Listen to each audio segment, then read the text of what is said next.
Hello बच्चों, let's see this question. The question says the delta G naught are 30.426 kilojoules per mole for trans 1,2-dichloroethene and 22.112 kilojoules per mole for cis 1,2-dichloroethene at 27 degrees Celsius. The molar ratio of trans to cis isomers at equilibrium at 27 degree Celsius is. ठीक है, और हमें चार options दिए हुए।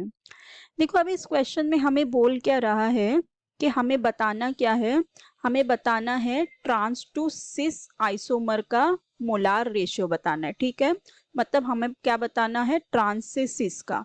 तो मतलब ये जो हमारा ट्रांस है ये हमें क्या बना रहा है, सिस बना रहा है। ये जो ट्रांस 1,2-डाइक्लोरोइथीन है हमारा, ये किस में कन्वर्ट हो रहा है, सिस 1,2-डाइक्लोरोइथीन में हो रहा है। ठीक है, सो देखो हमारे पास जो डेल्टा जी नॉट एफ की वैल्यू दी हुई है दोनों के, सो हमारे पास जो है वो एक तो दिया है डेल्टा जी नॉट, किसकी दी हुई है, हमारे पास एक दी हुई है ट्रांस की।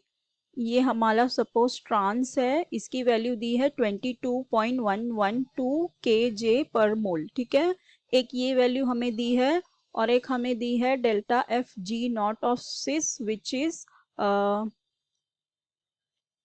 No this is trans. Cis की तो हाँ ये सिस है, सॉरी मैंने उल्टा लिख दिया, ये सिस है और ट्रांस की तो 30.426 है। तो हमारा जो ट्रांस की वैल्यू होगी वो कितनी होगी, 30.426 होगी। ठीक है, हमें ये दोनों की वैल्यू दे रखी है और हमारे पास टेम्परेचर है 27 डिग्री सेल्सियस। ठीक है, सो 27 डिग्री सेल्सियस में है तो हम इसको केल्विन में कन्वर्ट कर लेते हैं। तो ये हो जाएगा 27 + 2 73, सो ये हो जाएगा हमारा 300 केल्विन टेम्परेचर। ओके, अब देखो अब हम क्या कर सकते हैं, हम ये दोनों के जो डेल्टा जी नॉट है इन लोग को क्या करते हैं, देखो ये क्या हो जाएगा हमारा delta G nought is equals to हमारा जो प्रोडक्ट है सिस वो है 22 - 112,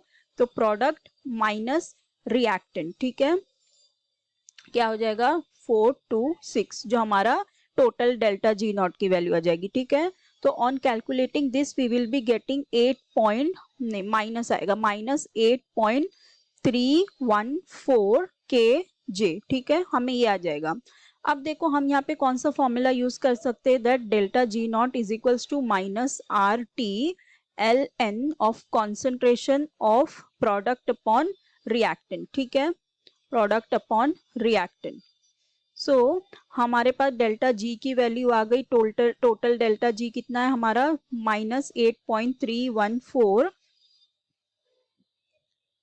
ये किलो जूल्स में है, इसको जूल्स में कन्वर्ट कर लेते हैं।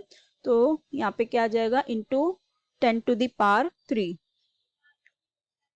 इंटू 10⁻³ कर लेते हैं, क्योंकि देखो ये किलो जूल्स में है, हम क्या कर रहे हैं इसको जूल्स में कन्वर्ट कर रहे हैं। ठीक है, फिर माइनस हमारे आर की वैल्यू हो जाएगी 8.314 इंटू हमारा टेम्परेचर कितना है 300, तो ये हो जाएगा 300 into LN of concentration of cis upon trans. ठीक है, सिस अपॉन ट्रांस हो जाएगा ये।